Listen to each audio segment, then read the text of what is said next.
আপোনালোকৰ ঘৰত যদি এনেদৰে বেছিকৈ পকি যোৱা কল থাকে কি কৰে নিশ্চয় পেলাই দিয়ে, কিন্তু মই পেলাই নিদিওঁ। মই কি কৰোঁ জানেনে, এনেকুৱা কল থাকিলে মই এই কলবোৰে হেয়াৰ মাস্ক বনাওঁ, আৰু যিটো নেকি ঘঁহি পেলাই মই মোৰ চুলিখিনি খুব কোমল আৰু উজ্জ্বল অনুভৱ কৰোঁ। গতিকে আপোনালোকে চাই থাকোঁচোন মইনো কেনেকৈ হেয়াৰ মাস্কটো বনাওঁ আৰু কিনো দিওঁ। আৰু এইখিনিতে আপোনালোকক স্বাগতম জনাইছোঁ মোৰ ইউটিউব চেনেল চুইটি ব্লগলৈ। ইয়াৰ বাবে মই 2টা এল'ভেৰা পাত কাটি ল'ম।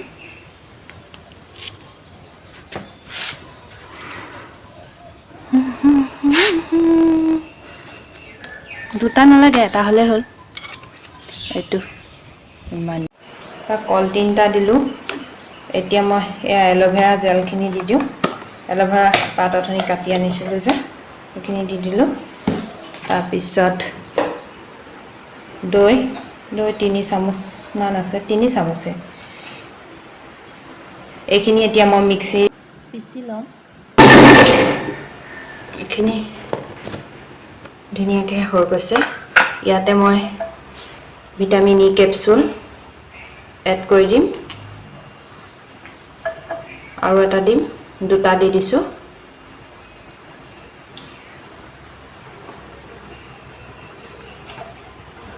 কেষ্টৰ অইল দিম 1 চামুচ, 1 চামুচ কেষ্টৰ অইল দিলোঁ। নাৰিকল তেল 1 চামুচ। এইখিনি আকৌ এবাৰ মিক্সিত গ্ৰাইণ্ড কৰি ল'ম। মিক্সিটোত দি তেতিয়া ভালকৈ মিক্স আপ হ'ব।